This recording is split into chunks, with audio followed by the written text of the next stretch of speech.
अम्मा बाद फ़अऊज़ु बिल्लाहि मिनश शैतानिर रजीम बिस्मिल्लाहिर रहमानिर रहीम। पढ़िए अस्सलातु वस्सलामु अलैका या रसूल अल्लाह व अला आलिका व अस्हाबिका या हबीब अल्लाह। अस्सलातु वस्सलामु अलैका या नबी अल्लाह व अला आलिका व अस्हाबिका या नूर अल्लाह। प्यारे प्यारे इस्लामी भाइयों, अल्हम्दुलिल्लाह अज़्ज़ा वजल एक बार फिर जुमा का दिन है। अल्लाह के घर में बैठे हैं और आज माह शाबान का आखिरी जुमा है। इंशाअल्लाह अगला जुमा अल्लाह ने हमें खैर से नसीब किया तो हम माह रमज़ान में जुमा अदा करेंगे। अल्लाह करीम हम सबको खैर से माह रमज़ान से मिला दे। अल्लाहुम्मा बल्लिगना रमज़ान बिस्सिहति व आफ़िया। अल्लाह हमें खैर से सेहत से रमज़ान से मुलाकात करा दे, आमीन या रब्बल आलमीन। दुरूद पाक पढ़ने के बेशुमार फ़ज़ाइल व बरक़ात हैं। बड़ी प्यारी किताब है, हदीसों पर मुश्तमिल है। अर्बईन अत्तार किस्त नंबर 2 है, सफ़ा नंबर 26 है, हदीस पाक नंबर भी 26 है। और वो हदीस क्या है? कसरतु ज़िक्री वस्सलातु अलैया तनफिल फ़क़रा। बहुत सारे लोग मिलते हैं, कहते हाथ तंग है, गुजारा नहीं हो रहा, गुर्बत है, महंगाई बढ़ गई है। अब ये देखें, नबी पाक अलैहिस्सलातु वस्सलाम ने फार्मूला दे दिया है। मेरे आका फरमाते हैं अल्लाह पाक का कसरत से ज़िक्र करना और मुझ पर दुरूद शरीफ पढ़ना गुर्बत दूर करता है। तो अगर कोई मेरा ऐसा भाई मुझे यहाँ सुन रहा है या मुझे लाइव सुना जा रहा है, बाद में सुने, तो ये जहन बना लें कि ज़िक्रुल्लाह और दुरूद पाक ये कसरत से किया करें। अब ज़िक्रुल्लाह कैसे हो सकता है? अफ़दलुज़ ज़िक्र, सबसे अफजल ज़िक्र कहा गया ला इलाहा इल्लल्लाह है। तो तस्बीह पढ़ते रहा करें, ला इलाहा इल्लल्लाह की तस्बीह पढ़ें और 3-4 बार पूरा कलमा भी पढ़ लें, ला इलाहा इल्लल्लाह मुहम्मदुर रसूलुल्लाह। ये सबसे अफजल ज़िक्र है। फिर उसके बाद आप सुब्हानल्लाहि व बिहम्दिही सुब्हानल्लाहिल अज़ीम ये पढ़ते रहा करें। सुब्हानल्लाह, अल्हम्दुलिल्लाह, अल्लाहु अकबर। यानी अल्लाह का ज़िक्र ज़बान पे रहे ना, फजूल बातों से बचकर जिस रब ने ज़बान दी है उस रब का ज़िक्र करते रहें। बैठे बैठे नेकियां मिल रही हैं, इंशाअल्लाह परेशानियां अलग दूर होंगी, गुर्बत अलग दूर होगी। फिर दुरूद पाक पढ़ते रहें। अस्सलातु वस्सलामु अलैका या रसूल अल्लाह सल्लल्लाहु तआला अला मुहम्मद सल्लल्लाहु अलैहि वसल्लम। दुरूद इब्राहिमी पढ़ लें, जो आप नमाज में, जो दुरूद आपको आसानी से आप पढ़ सकते पढ़ें।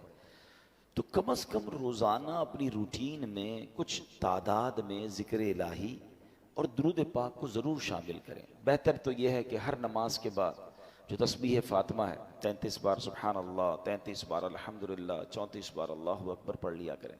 फिर उसी तरह एक तस्बीह दुरूद पाक की हर नमाज के बाद पढ़ लें तो इंशाअल्लाह अच्छी क्वांटिटी में हो जाएगा। और अब तो वो महीना आ रहा है जिसमें नेकियों का अजर बढ़ा दिया जाएगा। तो रमज़ान में तो वैसे ही फजूल बातों से बचकर बस ये मोबाइल फ़ोन का कम इस्तेमाल करना है आपने। मोबाइल में जाते हैं तो फिर वापस ही नहीं आते, और ये मोबाइल बाज़ औक़ात बड़े बड़े गुनाह करवा देता है। तो हमें मोबाइल से दूर रहकर तस्बीह रखें हाथ में, मौका मिलता रहे पढ़ते रहें, नामा अमाल में नेकियां लिखी जा रही हैं। तो अल्लाह करे कि ये रमज़ान हम कसरत से ज़िक्र इलाही करें, कसरत से दुरूद पाक पढ़ें। और जो मेरे भाई गुर्बत की वजह से परेशान हैं, अल्लाह इस मुबारक वजीफ़े के सदके सबकी गुर्बत भी दूर फरमा दे। अच्छा, अब एक और फजीलत में हर जुमे को ही तकरीबन कोशिश करता हूँ, जब मेरी हाज़िरी होती है बयान करता हूँ कि हदीस पाक का मजमून है कि जो जुमा के दिन 200 बार दुरूद पाक पढ़े उसके 200 बरस के गुनाह मुआफ़ कर दिए जाते हैं। तो जुमे को तो स्पेशली, जुमा actually is the special day for दुरूद पाक। तो इसमें तो कसरत से दुरूद पाक आपने पढ़ते रहना है। एक बार मोहब्बत से बावाज़ बुलंद दुरूद पाक पढ़ लीजिए, सल्लु अलल हबीब सल्लल्लाहु ताला अला मुहम्मद सल्लल्लाहु अलैहि वसल्लम। अब हम इंशाअल्लाह कुरान पाक की वो आयत इंशाअल्लाह पढ़ेंगे और उसका तर्जमा और उसके बारे में जानेंगे। जो इस्लामी भैया पाबंदी से बयान में आते हैं जुम्मे को, उनको पता है कि हम हर जुम्मे को कोशिश करते हैं कि कुरान पाक की कुछ आयतें उसकी तिलावत भी करते हैं, उसका तर्जमा भी पढ़ते हैं और फिर उसको समझते हैं, उसको अंडरस्टैंड करते हैं। और मैंने ये भी बताया हुआ है बयान में कि बेशक पूरा कुरान ही पढ़ना है, मगर कुरान में कुछ ख़ास आयतें हैं जिसमें अल्लाह ने मोमिनों से बात की है, मुझसे और आपसे डायरेक्ट बात की है। कैसे बात की है? या अय्युहल्लज़ीना आमनू कहकर। ठीक है, आज उन्हीं में से एक आयत हम सुनेंगे भी और फिर उसको समझने की कोशिश करेंगे। तवज्जो से सुनना है आपने। पारा नंबर 17 है, सूरह हज है और आयत नंबर 77 नंबर आयत। अल्लाह कुरान में फरमाता है या अय्युहल्लज़ीना आमनू, ऐ ईमान वालो, या अय्युहल्लज़ीना आमनू रुकऊ वस्जुदू वअबुदू रब्बकुम वफ़अलुल खैर लअल्लकुम तुफ्लिहून। सदक़ल्लाहुल अज़ीम। आसान तर्जमा कुरान कंजुल इरफान। अल्लाह फरमाता है, ऐ ईमान वालो, रुकू और सजदा करो और अपने रब की इबादत करो और अच्छे काम करो इस उम्मीद पर कि तुम फलाह पा जाओ। अब इस आयत में हमें बहुत कुछ सिखाया गया, वो उसको इंशाल्लाह मैं बताता हूँ। और अब सुभान अल्लाह, जैसे मैंने अर्ज़ किया कि कुछ ही घंटों में अल्लाह करेगा तो आज रात ही हमें रमज़ान मिल जाए, वरना इंशाल्लाह इतवार पहला रोज़ा तो हो ही जाएगा। तो हदीस पाक में रमज़ान को अल्लाह का महीना फरमाया गया। इंशाल्लाह जल्द ही अज़मतों, बरकतों, इज़्ज़तों और शानों वाले महीने रमज़ान की आमद है। एक हदीस पाक में मेरे आका फरमाते हैं, सय्यदुश्शुहूरी शहरु रमज़ान। मेरे आका फरमाते हैं माह रमज़ान महीनों का सरदार है, यानी सारे महीनों का जो सरदार है वो माह रमज़ान है। पूरे कुरान में एक ही महीने का जिक्र है, वो महीना कौन सा है? वो रमज़ान का महीना है। तो है मेरे प्यारे इस्लामी भाइयों, नबी पाक अलैहिस्सलाम की ये प्यारी अदा है कि आप रमज़ान का भरपूर तरीके से इस्तकबाल किया करते थे। आप अलैहिस्सलाम की आदत करीमा थी कि रजब शरीफ से ही माह रमज़ान तक पहुँचने की दुआ फरमाना शुरू कर देते। अल्लाहुम्मा बारिक लना फी रजबियों व शाबाना व बल्लिगना रमज़ान। रजब से रमज़ान के लिए दुआएं हो रही होती थी कि रजब भी बरकत दे, शाबान में बरकत दे, रमज़ान से मिला दे। कैसा शौक़ है सरकार दो आलम अलैहिस्सलाम को। तो फिर हमें भी रमज़ान का शौक़ होना चाहिए, उसके इस्तकबाल का जहन होना चाहिए। नबी पाक अलैहिस्सलाम माह रमज़ान के पड़ोसी, है ना जुमला बड़ा प्यारा। माह रमज़ान का पड़ोसी कौन है? माह शाबान। ये जो आज आखिरी दिन, ये सेकंड लास्ट डे है ना, ये रमज़ान का पड़ोसी है ना। तो फरमाया माह शाबान की कदर फरमाते और माह शाबान में कसरत से नफल रोज़े रखा करते। रमज़ान आने से पहले ही इस्तकबालिया खुतबा देते जिसमें माह रमज़ान के फ़ज़ाइल और बरकतें बयान फरमाते। जब माह रमज़ान का चाँद नज़र आ जाता तो चाँद देखने की ख़ास दुआ पढ़ते और आमदे रमज़ान की खुशखबरियाँ दिया करते थे। माह रमज़ान जहाँ में फिर आया, मग़फ़िरत का पयाम है लाया, रहमते हक़ का हो गया साया, लहज़ा लहज़ा नुज़ूल रहमत है। अल्लाह पाक हमें माह रमज़ान की खूब खूब बरकतें नसीब फरमाए। ये वो महीना है जिसमें लाखों गुनाहगारों की बख्शिश कर दी जाती है। हज़रत उबादा बिन सामित रदी अल्लाह तआला अन्हु से रिवायत है कि एक मरतबा रमज़ान की आमद थी। नबी पाक अलैहिस्सलाम ने फरमाया, तुम्हारे पास माह रमज़ान आ गया, ये बरकतों वाला महीना है। इस माह मुबारक में अल्लाह पाक की रहमतें तुम्हें ढांप लेती हैं। इस माह मुबारक में गुनाह मिटा दिए जाते हैं। इस मुकद्दस महीने में दुआएं कबूल की जाती हैं। बेशक बदबख्त है वो शख्स जो इस महीने में भी रहमत इलाही से महरूम रह जाए। अब गौर कीजिए कितना बदबख्त है कि इस महीने में जब सब बख्शे जा रहे हैं, इस महीने में वो रहमत इलाही से अगर महरूम रह गया तो फरमाया वो बदबख्त है। ऐ मेरे प्यारे इस्लामी भाइयों, अल्लाह पाक हमें महरूमियों से बचाए। हम माह रमज़ान अल्लाह की रहमत से ऐसा करम हो जाए कि कामयाबी के साथ गुजारें, इबादत में गुजारें और मग़फ़िरत हासिल करने में कामयाब हो जाए। अब आते हैं इस आयत की तरफ जो हमने आयत तिलावत की। 17वां पारा है, सूरह हज है और 177 आयत नंबर है। 3 निकाती फार्मूला अल्लाह ने दिया है और उस फार्मूले में इनाम भी बता दिया है कि जो इन 3 स्टेप्स को फॉलो कर लेगा उसे क्या मिलेगा? वो फलाह पा जाएगा, सारी जिंदगी कामयाबी से गुजारेगा, आखिरत में भी उसे इनाम मिल जाएगा। यही तो चाहिए ना कि जिंदगी बेस्ट गुजरे और आखिरत में भी महरूम ना रहो। इधर भी अल्लाह सुकून दे, उधर भी सुकून दे। कुछ लोग सिर्फ यहीं के सुकून, यहीं के मजे, यहीं की राहत के लिए जीते हैं। बस यार इधर मौज हो जाए, दुनिया में मजे हों। मैं सवाल करता हूं आपसे, किसी शख्स के दुनिया में मजे हैं, बड़ा अच्छा घर भी है, तो गाड़ियां भी हैं, तो पैसे भी हैं, तो जो भी है, जिस कब्र में मर के जाना है वो कीड़े इंतजार कर रहे हैं, वह सांप इंतजार कर रहे हैं। बताओ ये जिंदगी अच्छी है? और उसके बाद कयामत और आखिरत का अजाब इंतजार कर रहा है। क्या करना है इस दुनिया के मजे का? कितना टाइम रहोगे इस दुनिया में? कोई है जो 500, 700, 800 साल रहता हो? अब तो हमारी एवरेज लाइफ मुश्किल से 60-70 साल, वो भी जी लिया तो जी लिया, इससे पहले ही चले जाते हैं लोग, हैं? तो ऐसी 50, 60, 70 साल के मजे के लिए कयामत तक के लिए कब्र में अजाब भुगत लूं, और फिर अल्लाह ना करे कयामत के दिन भी शर्मिंदगी हो, वहां अलग तकलीफ? नहीं। हमेशा प्लानिंग ये होनी चाहिए, दुनिया में भी सुकून हो, इधर भी लाइफ अच्छी गुजरे, अल्लाह उधर भी लाइफ अच्छी वो, और उसकी ज्यादा फिक्र होनी चाहिए। अक्लमंद कौन होता है? जिधर ज्यादा रहना है उधर की ज्यादा तैयारी। लॉजिक भी यही है ना। आप में से कुछ ऐसे हैं जो कराची के रहने वाले नहीं हैं, कराची आए हुए होंगे कामकाज के लिए, तो आप फिक्र कहाँ की करते हैं? अपने गांव में घर अच्छा बन जाए, उधर जरा अच्छा सुकून के साथ रहूं, थोड़ा टाइम यहाँ आया हूं, चला जाऊंगा, ऐसा ही है ना। बिल्कुल यही जहन बनाओ। हम दुनिया में मेहमान बनकर आए हैं, 50, 60, 70 साल का एग्जाम देने आए हैं। असल जिंदगी वो है, हैं? काश ये बात हमें समझ आ गई ना, तो फिर दुनिया की रंगीनी के लिए हराम नहीं करेगा बंदा, फिर दुनिया में सुकून पाने के लिए किसी पर ज्यादती नहीं करेगा, फिर क्योंकि उसको ये पता है अगर थोड़ी तकलीफ भी है तो इंशाल्लाह इसके बाद बड़ी राहत आने वाली है। और अल्लाह पाक ने जो ये कुरान की जो मैं आयत पढ़ने जा रहा हूं ना, ये अमल कोई कर लेना, दुनिया में भी सुकून, आखिरत में भी सुकून, इधर भी मजे इंशाल्लाह उधर भी मजे। अब 3 निकाती फार्मूला है, प्रॉपरली तवज्जो से सुनिए। अल्लाह कुरान में फरमाता है, ए ईमान वालो। देखो बात मुझसे और आपसे हो रही है, बेईमान से तो नहीं हो रही ना। जब मुझसे और आपसे अल्लाह बात कर रहा है तो बी कॉन्शियस, तवज्जो से सुने ना। और हम पढ़ते ही नहीं है कि अल्लाह ने कुरान में मुझसे और आपसे क्या बात की है। 89 टाइम्स अल्लाह ने बात की है कुरान में, 89 आयतें हैं। कम से कम इस रमजान में तो ऐसा कर लो कि ये सारी आयतें पढ़ लें। मैंने पहले भी मशवरा दिया है, दोबारा देता हूँ। अब हम पूरे कुरान में खुद सर्च करें तो बड़ा मुश्किल है, दावत इस्लामी वालों ने आसान कर दिया। या अय्युहल्लज़ीना आमनू वाली सारी आयतें जमा करके किताब जारी कर दी है। उस किताब का नाम क्या है? ए ईमान वालो। अच्छा, वो किताब आप कहाँ से ले सकते हैं? मकतबतुल मदीना दावत इस्लामी का इदारा है, उसकी वेबसाइट पे जाएं, वो आपको घर पे ड्रॉप कर देंगे। आपको लगता है यार किताब खरीदने में पैसे खर्च होंगे, हमें पैसे नहीं कमाने, हमने दावत इस्लामी.net पर ये किताब फ्री डाउनलोड के लिए रख दी है। डाउनलोड कीजिए, पढ़ लीजिए, पढ़ें तो सही कि अल्लाह ने फरमाया क्या है। अब उनमें से एक आयत है, अल्लाह ने फरमाया या अय्युहल्लज़ीना आमनुरकऊ वस्जुदू।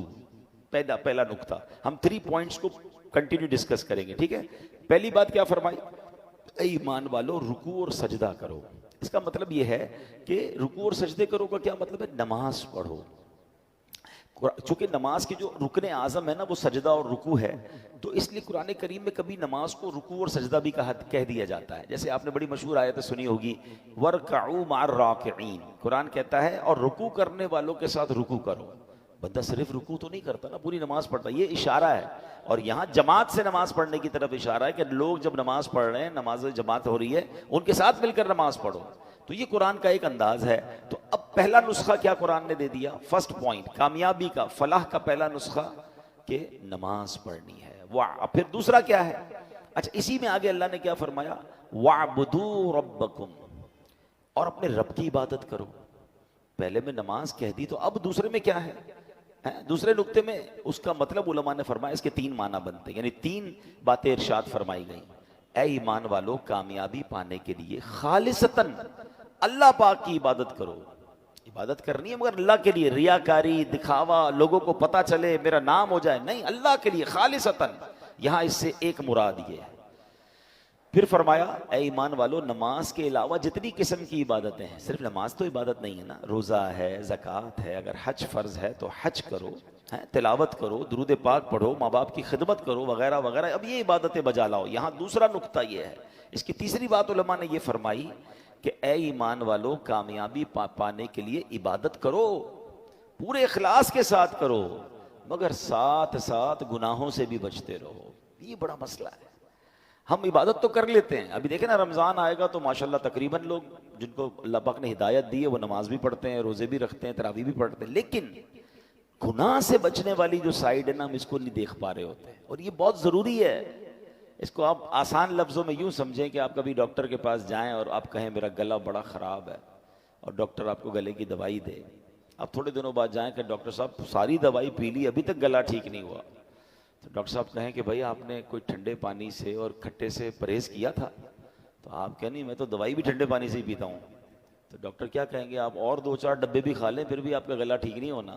दवाई के साथ साथ परहेज भी तो जरूरी है ना, है। अब इसको इस तरह समझें कि हम दवाई तो ले रहे हैं नमाजें पढ़ के, रोजे रख के, मगर परहेज नहीं कर रहे, गुनाह भी कर रहे हैं, दोनों साथ चला रहे हैं। नहीं, कुरान क्या कहता है, ऐ अल्लाह के बंदो, अल्लाह की इबादत करो मगर गुनाह से भी बचो। और अब आइए आगे चलते हैं, एक हदीस पाक से इस बात को जरा और समझ लेंगे तो और बात क्लियर हो जाएगी। प्यारे आका अलैहिस्सलातु वस्सलाम ने हज़रत अबू हुरैरा रदी अल्लाह तआला को नसीहत फरमाई, कुन वरिअन तकुन अअबदन नास। ऐ अबू हुरैरा, परहेजगार हो जाओ, गुनाहों से बचते रहा करो, सबसे बड़े इबादत गुजार हो जाओगे।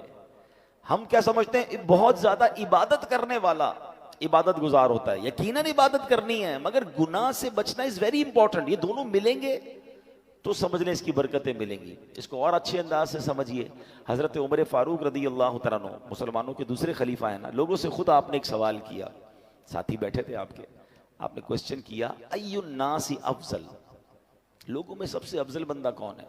लोगों ने अर्ज की, नमाजी है, नमाजी अफजल है। तो आपने फरमाया नहीं, नमाजी भी बाज दफा गुनाह करता है, नेकियां भी करता है, ये भी तो मुमकिन है कि नमाज भी पढ़े और बहुत सारे गुनाहों में मुब्तला भी हो। फरमाया नहीं, सिर्फ नमाजी अफजल नहीं हो सकता। लोगों ने अर्ज की, राह खुदा में लड़ने वाला, जिहाद करने वाला। फरमाया ये भी गुनाह भी करता है, नेकियां भी करता है। तो लोगों ने कहा रोजादार अफजल है। हजरत उमर कहते हैं रोजादार भी गुनाह करता है, रोजा भी रखता है, हर रोजादार तो सारे गुनाहों से नहीं बचता। फिर खुद फारूक आजम रदी अल्लाह तआला ने जवाब दिया, अफजल कौन है? फरमाया सबसे अफजल बंदा साहिबे वरा है, यानी परहेजगार है, यानी गुनाहों से भी बचने वाला है। तो फिर वो इताअत गुजारों में है, फिर उसकी इताअत मुकम्मल हो जाती है। तो असल बात है गुनाहों से अपने आप को बचाना। अल्लाह पाक ने एक जगह फरमाया ना, वाबुदू रब्बकुम, अपने रब की इबादत करो। ऐ ईमान वालो, सिर्फ और सिर्फ अल्लाह पाक की रजा के लिए इबादत करो, रियाकारी से बचो, हर किस्म की इबादत बजा लाओ, और सबसे अहम यह है कि गुनाहों से भी अपने आप को बचाओ। तो 2 पॉइंट पूरे हो गए। पहला क्या था, फलाह पाने का, कामयाबी का, कि नमाज पढ़नी है। दूसरा क्या है, इबादत करनी है, नमाज के अलावा जो इबादतें वो भी करनी, मगर गुनाह से भी बचना है। और अब तीसरा नुस्खा कुरान में क्या फरमाया अल्लाह ने, फफ़अलुल खैर, और अच्छे काम करो। इबादत तो हो गई, अच्छे काम क्या है, लोगों के साथ भलाई करो, सिला रहमी करो, माँ बाप के साथ, रिश्तेदारों के साथ अच्छा सलूक करो, उनके साथ भलाई से पेश आओ, अच्छे अखलाक अपनाओ। अब ये तीनों काम कर लोगे तो क्या मिलेगा? कुरान आगे इनाम भी बता रहा है, लअल्लकुम तुफ्लिहून, इस उम्मीद पर कि तुम फलाह पा जाओ। तो है मेरे प्यारे इस्लामी भाई, ब्यूटीफुल फार्मूला फॉर सक्सेस। आजकल कहते हैं ना, कुछ सक्सेस का फार्मूला बताइए, सक्सेसफुल स्टोरी बताइए। मैं तो आपको अल्लाह के कलाम से बता रहा हूँ, जिस रब ने ईमान वालों को खुद फार्मूला दे दिया, 3 काम कर लो फला पा जाओगे। तो अब प्रैक्टिस करने का महीना आ गया है, यानी माह रमजान हम पर पता है कितनी बड़ी मेहरबानी की गई है, सवाब बढ़ा दिया। कितना सवाब बढ़ा? लोग कहते हैं यार कोई पैकेज बताओ, कोई डील बताओ, है? कोई जनाब ऑफर आई हुई है, लोग बड़ा उस पर एक्साइटेड हो जाते हैं कि फला कंपनी ने फला तारीख को ऑफर लगाई है, भाई जल्दी जल्दी कर लो। रमजान की ऑफर सुनोगे? हाँ सुभान अल्लाह, रमजान की जो ऑफर है ना, मैं कहता हूँ कमाल है। हदीसों में मजमून मिलता है कि रमजान में नफल का सवाब फर्ज के बराबर, फर्ज का सवाब 70 गुना कर दिया जाता है। रमजान में रोजादार का सोना भी इबादत है? रमजान में रोजादार के मुंह से इफ्तार से पहले जो बू आती है वो अल्लाह के नजदीक मुश्क की खुशबू से ज्यादा बेहतर है। रमजान की पहली रात आती है, हाँ ये टारगेट कर लेना, हो सकता है आज भी पहली रात हो। पहली रात जब आती है, अल्लाह इस उम्मत पर नजरे रहमत फरमाता है, और अल्लाह जिस पर नजरे रहमत फरमाया उसे कभी अजाब ना देगा। रमजान में रोजाना इफ्तार के वक्त 10 लाख गुनाहगार जहन्नम से आजाद कर दिए जाते हैं। कैसे पैकेज है? अच्छा, रमजान में जब जुमे का दिन आता है, यानी जुमेरात की मगरिब से जुमा की मगरिब तक हर घड़ी 10-10 लाख बख्शे जाते हैं। मतलब वारे नहीं आ रहे हैं ना सारी जिंदगी में, और आप दुआ करते हैं या अल्लाह हमारी पुकार सुन ले, हमारी दुआ सुन ले। रमजान की रातों में फरिश्ता आवाज लगाता है कोई मांगने वाला कि उसकी दुआ कबूल कर ली जाए, है कोई तौबा का तलबगार उसकी तौबा कबूल की जाए। मगर सच बताओ इस स्कीम से कितने लोग फायदा उठाते हैं। फिर रमजान का पहला अशरा अशरा रहमत, दूसरा अशरा अशरा मगफिरत, आखिरी अशरा जहन्नम से आज़ादी का अशरा, आखिरी अशरे में 5 ताक रातों में एक रात वो जिसे लैलतुल कद्र कहा गया, 1000 महीनों से बेहतर रात। अल्लाह अकबर, कितनी मेहरबानी की अल्लाह ने हम पर, यानी हर वो सामान कर दिया गया कि मेरा बंदा बख्शा जाए। मगर सच बताओ जो इसमें भी ना बख्शा गया, जो इसमें भी गफलत कर ले तो उसका क्या बनेगा। नहीं, प्लीज इस ऑफर को जाया मत करना। देखें हमें नहीं पता फिर रमजान मिले ना मिले, पिछले साल कई लोग थे जो हमारे साथ थे, इस साल नहीं है, क्या पता अगले साल हम रमजान में ना हो, हमारे बारे में बातें हों कि यार हमारे साथ था हमारा भाई अब नहीं है। तो इस रमजान को गनीमत जानना है, अपनी जिंदगी में तब्दीली लाएं। जिंदगी पड़ी है खाने घूमने फिरने कमाने के लिए, लोग रमजान में पैसे कमाने की प्लानिंग करते हैं। नहीं, सारी जिंदगी पड़ी है यार ये काम करने के लिए। इस महीने में इबादत, अल्लाह को राजी करना है। इतने गुनाह है, इतनी खताएं, अब तो तौबा करनी है ना। तो अब आप सोचे कि ये जो मैंने कुरान का फार्मूला बयान किया, 3 निकाती फार्मूला, ये रमजान में अगर मैं प्रैक्टिस कर लूं कि रमजान में नमाजें पढ़ूं और इबादतें करूं, अच्छे काम भी करूं, गुनाहों से भी बचूं, तो इंशाअल्लाह मेरा रब, अल्लाह की रहमत से उम्मीद है मुझे फलाह पाने वालों में शामिल फरमा लेगा। तो अपनी जिंदगी में हमने तब्दीली लानी है। अच्छा, अब यहाँ एक और बड़ा प्रॉब्लम है। हम रमजान की फजीलतें बयान कर रहा था ना। रमजान में हमें ये जो पहली बात कुरान ने फरमाई कि ए ईमान वालों रुकू और सजदे करो, तो रमजान में नियत करें कि सारी नमाजें बाजमात पढ़ें और पूरी तरावी पढ़ें। हाँ, ये बड़ी गड़बड़ हो गई है आजकल, लोग तरावी में डंडी मारने लग गए। एक तो ट्रेंड आ गया 3 रोजा तरावी, 5 रोजा तरावी, 7 रोजा तरावी। ठीक है, अगर आप 3 रोजा 5 रोजा पढ़ रहे हैं, लेकिन इसका मतलब ये नहीं कि उसके बाद बाकी तरावी माफ हो गई है। तरावी चांद रात तक, ईद की चांद नजर आने से पहले पहले पढ़नी है। जिस दिन चांद नजर आ गया उस दिन नहीं पढ़नी, बाकी पढ़नी है। और 20 रकत पूरी पढ़नी है कि ये सुन्नत मुअक्कदा है। अच्छा, इसके अलावा समझिए ना, हदीस पाक में आता है जिसका मजमून है कि जो रमजान में एक सजदा करे उसको एक सजदे के बदले 1500 नेकियां मिलेंगी। हर सजदे पर जन्नत में सुर्ख याकूत का महल अता फरमाया जाएगा, और फरमाया एक दरख्त ऐसा उसे जन्नत में दिया जाएगा, उसका साया इतना बड़ा होगा, उसकी डायमेंशन इतनी बड़ी होगी कि घुड़सवार यानी हॉर्स राइडर 500 साल तक दौड़ता रहे उसका साया खत्म नहीं होगा, या इतना साया होगा। अब मुझे बताओ, ये हर सजदे पर इनाम है। मुबारक होने जो पूरी तरावी पढ़ते हैं। 20 तरावी पढ़ें तो कितने सजदे हो गए? 40 सजदे हो गए। 40 सजदे पर 1500 नेकियां मिले तो 60,000 नेकियां। 40 जन्नत के घर, 40 जन्नत के दरख्त मिलते हैं उसको जो पूरी तरावी पढ़ता है। अब कुछ लोगों ने 8 पढ़ के चले जाना है, तो खुद सोचे कितना बड़ा लॉस कर रहे हो अपना। जो पढ़ते ही नहीं वो खुद सोचे मैं कितना, बल्कि मैं तो कहता हूं सिर्फ तरावी क्यों, तहज्जुद पढ़ना रमजान में आसान हो जाता है। बंदा जो है वो सहरी में तो उठता ही है, तो 2 रकत तहज्जुद पढ़ ले, 4 रकत पढ़ ले, 12 रकत तक पढ़ी जा सकती है। अल्लाह बस तौफीक दे, जहन मिल जाए। और सहरी के वक्त दुआ करना ये खास दुआ की कबूलियत का वक्त है। अल्लाह करीम कुरान मजीद में क्या इरशाद फरमाता है, वबिल अस्हारी हुम यस्तगफिरून, और रात के आखिरी पहरों में बख्शिश मांगते हैं। ये नेक लोगों का वस्फ कुरान में बयान किया।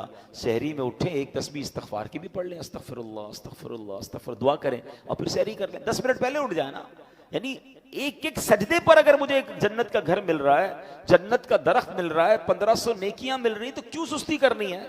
सारी रात घूमना फिरना, क्रिकेट खेलना, पता नहीं खाना पीना, इसी में कौम लगी हुई है। ना करें ऐसा। सारी जिंदगी आप खा पी सकते हैं, रमजान इसलिए नहीं है। प्लीज इसमें इबादत कर लीजिए, अल्लाह को राजी कर लीजिए, ढेरों नेकियां कमा लीजिए।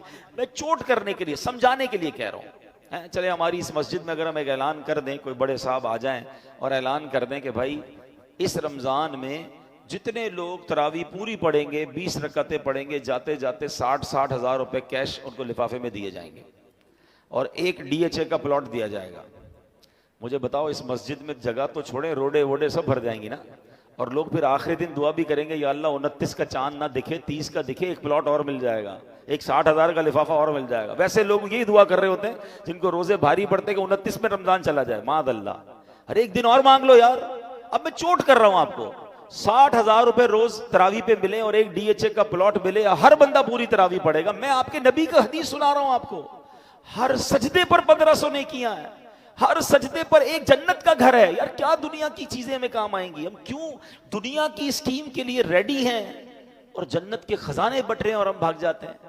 अच्छा आते हैं कुछ लोग ना, रमजान में हमने ट्रेंड देखा है, पहले 3-4 दिन मस्जिद फुल माशाल्लाह, और चौथे दिन से एक एक सफ पीछे से कम होना शुरू होगी, और आहिस्ता आहिस्ता फिर 15-17 रमजान तक नमाजी कम हो जाएंगे, फिर आखिरी ताक रातों में जोश आएगा तो आएंगे। ऐसा ना करो यार प्लीज।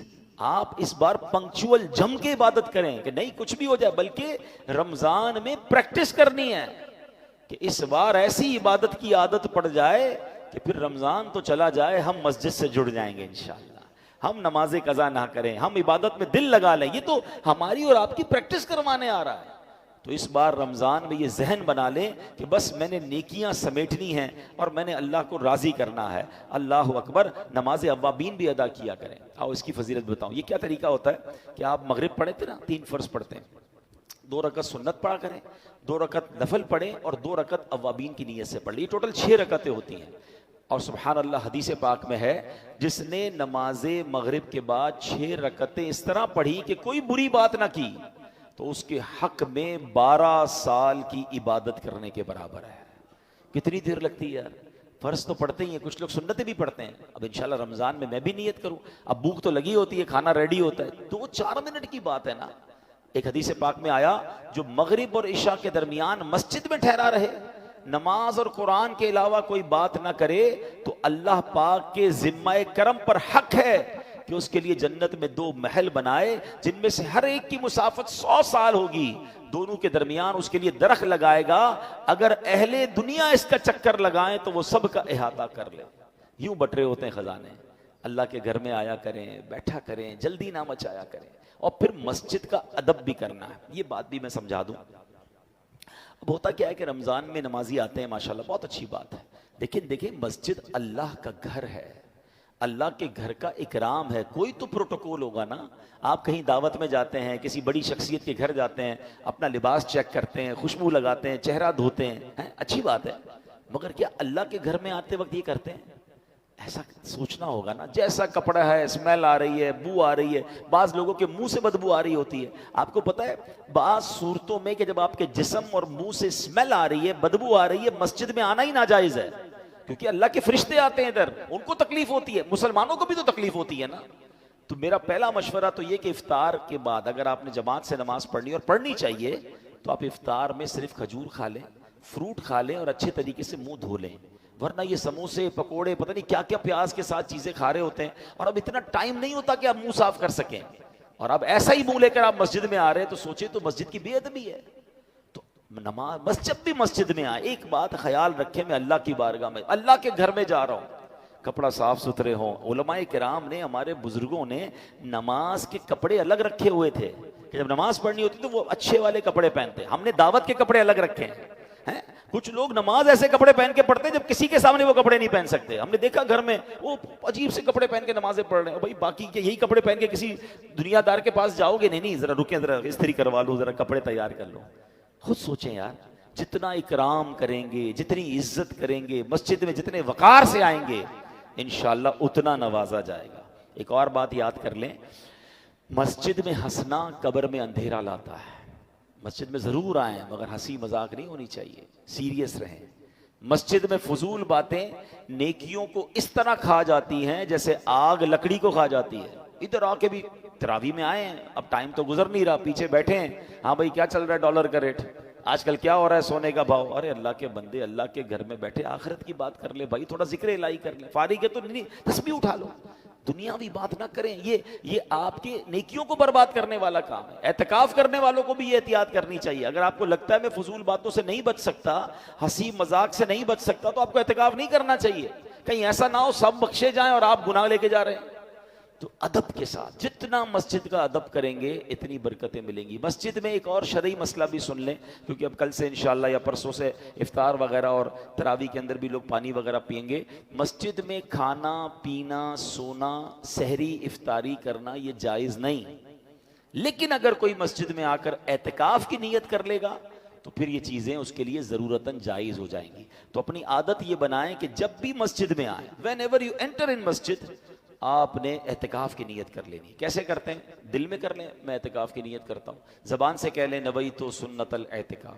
तो अब आपका ये खाना पीना वगैरह जायज़ हो जाएगा। अब मैं बड़ी अहम बात की तरफ आखिर में तवज्जो दिलाना चाहता हूँ कि नबी पाक की पहले एक हदीस सुन लें। मेरे आका अलैहिस्सलाम फरमाते हैं फत्तकू शहर रमज़ान, फरमाया माहे रमज़ान के मामले में डरो। डरना क्यों है? हाँ, आका फरमाते हैं फ़इन्नहु शहरुल्लाह, क्योंकि ये अल्लाह पाक का महीना है, बेशक ये अल्लाह पाक का महीना है। नबी पाक फरमाते हैं अल्लाह पाक ने तुम्हारे लिए 11 महीने रखे हैं, खाओ पियो लज्जत उठाओ, मगर एक महीना अल्लाह ने अपने लिए खास फरमा लिया है। ट्राई टू अंडरस्टैंड, ये अल्लाह का महीना है, 11 महीने खाएं पिए लज्जतें उठाएं। ये हमें तो ऐसा लगता है कि कुछ लोग इसी एक महीने में 11 महीने की लज्जतें उठा रहे होते हैं, इसी एक महीने में 11 महीने का खाना खा रहे होते हैं। नहीं, ये महीना नबी पाक ने क्या फरमाया? अल्लाह से डरो, इस महीने के बारे में रमजान से डरो, क्योंकि ये अल्लाह का महीना है। बाकी 11 महीने तुम्हारे, ये एक महीना अल्लाह का। मगर सच बताएं आज हाल क्या है? आज रमजान फूड फेस्टिवल बना हुआ है? सारी सारी रात खाना पीना, होटले, अजीब अजीब जनाब काम हो रहे हैं। रमजान टूर्नामेंट डिसाइड होते हैं। ना करें ऐसा। देखिए, रमजान में सवाब तो बढ़ा दिया गया, मगर एक बात अपने जहन में बिठा लें कि जब किसी मकाम या किसी दिन या किसी टाइम का मुकद्दस हो जाता है, वो मुबारक वक्त होता है, मुबारक दिन होता है या अय्याम होते हैं, उस जगह पर या उस वक्त में गुनाह करना, उसकी पनिशमेंट भी ज्यादा होती है, उसकी सीवियरिटी भी ज्यादा होती है। मिसाल के तौर पे कोई बंदा रोड पे गुनाह करे, गलत है, और मस्जिद में आके करे, तो आप क्या कहेंगे? खुदा का खौफ करो यार, अल्लाह के घर में हैं। अगर कोई पाकिस्तान में गुनाह करे, गलत है, मगर मक्के में जाके गुनाह करे तो क्या होगा? मक्के में एक नेकी 1 लाख नेकी के बराबर, एक गुनाह 1 लाख गुनाह के बराबर। बिल्कुल इसी तरह रमजान में अजर बढ़ा दिया गया। रमजान में पता है हम पर सबसे बड़ी मेहरबानी क्या हुई है? लॉजिक क्या कहती है? चैलेंज बढ़ा तो इंसेंटिव बढ़ा, रिवॉर्ड बढ़ा। जैसे जैसे टारगेट पूरा करोगे तब पैसे ज्यादा मिलेंगे ना। दुनिया का तो दस्तूर यही है। मगर अल्लाह ने क्या किया? कोई चैलेंज नहीं, शैतान ही बंद कर दिया। लॉजिक क्या कहती कि भाई ये हुक्म होता, शैतान का पावर बढ़ा दिया है, अब वो तुम पे ज्यादा अटैक करेगा, अब तुम बचकर नेकियां करोगे तो ज्यादा सवाब मिलेगा। नहीं, ऐसा नहीं है, शैतान बंद। और कहा अब करो नेकियां और सवाब डबल, सवाब बढ़ा दिया, सवाब ज्यादा। मगर इस सारे इंतजाम के बावजूद भी कोई गुनाह करे, अब उसकी सजा भी ज्यादा है। ये समझिए प्लीज। हम नेकियों की तरफ तो बाज़ औक़ात तवज्जो देते हैं, गुनाह से नहीं बच पा रहे होते। रमजान में भी चल रहे होते हैं गुनाह। हदीस पाक में आता है, मेरे आका अलैहिस्सलाम फरमाते हैं कि हदीस पाक का मजमून है कि रमजान में जो गुनाह का काम करता है, अल्लाह पाक उसके साल भर के अमाल जाया फरमा देता है। रमजान में गुनाह पूरे साल के अमाल बर्बाद कर सकता है। तो प्लीज आपने देखिए, थोड़ा सुकून से बैठिए। मेरा मशवरा है, मैं आपको बहुत दिल से ये मशवरा दे रहा हूं। एक लिस्ट बनानी पड़ेगी, थोड़ा रियलाइज करना होगा कि मैं रमजान में गुनाह ना करूं, ये कैसे पॉसिबल है। तो सबसे पहले ये देखना होगा कि मैं किस किस रास्ते से गुनाह करता हूं। मुझे वो सारे दरवाजे, I have to close all my doors, वो सारे दरवाजे बंद करने होंगे जिससे गुनाह आता है। और उसमें शायद सबसे बड़ा हमारा मोबाइल फोन है। मोबाइल फोन में सारे पेजेस लाइक किए हुए हैं, सारे ग्रुपों में शामिल हैं। जैसे ही मोबाइल खोलते हैं कोई वीडियो आ जाती है, कोई म्यूजिक है, कोई बेपर्दगी है, कोई बेहयाई है, सब देख रहे हैं। रमजान में अगर गुनाहों से बचना है तो सोशल मीडिया का अपना इस्तेमाल कम कर दें, बंद कर दें। मैं तो कहता हूँ जरूरत है व्हाट्सएप पे किसी को सवाल जवाब करना है कर लिया, वरना ना जाएं किसी सोशल मीडिया पेज पर। हम गुनाह किए बगैर वापस आते नहीं हैं। मुझे गुनाह से अपने अमाल बचाने, वरना 1 साल के अमाल कहीं बर्बाद ना हो जाए, ये सोच लें। फिर उसके बाद अगर कोई ऐसी गैदरिंग है कि जहां मैं जाता हूं और वहां जाने से गुनाह से बचता नहीं हूं, दोस्तों में बैठता हूं तो हंसी मजाक के अलावा गीबतें हो रही हैं, झूठ हो रहा है, दिल आजारियां हो रही हैं, तो उससे अपने आप को बचाना है तो उस गैदरिंग को छोड़ दें रमजान में। हैं, मस्जिद में रहें, इबादत करें, तिलावत करें, घर बैठे मदनी चैनल देख लें, फैज़ान मदीना तशरीफ ले आएं। बल्कि मैं तो आपको एक लाइफ टाइम एक्सपीरियंस बताता हूँ। कमाल है दावत इस्लामी का, पूरा महीना गुनाहों से बचाने का एक फार्मूला दावत इस्लामी ने क्या दिया है। अमीर अहले सुन्नत ने सुभान अल्लाह कि पूरे महीने का एहतिकाफ फैज़ान मदीना में हो रहा है। आपको जानकर हैरत होगी, नबी पाक अलैहिस्सलाम ने जिंदगी में एक बार पूरे महीने का एहतिकाफ फरमाया था। फिर फरमाया कि आखिरी अशरे की 5 ताक रातों में एक शबे कदर है, आओ मेरे साथ एहतिकाफ कर लो। क्या जिंदगी में एक महीना हम ऐसा नहीं दे सकते कि हम तमाम गुनाहों से बचने के लिए अल्लाह के घर में बैठ जाएं।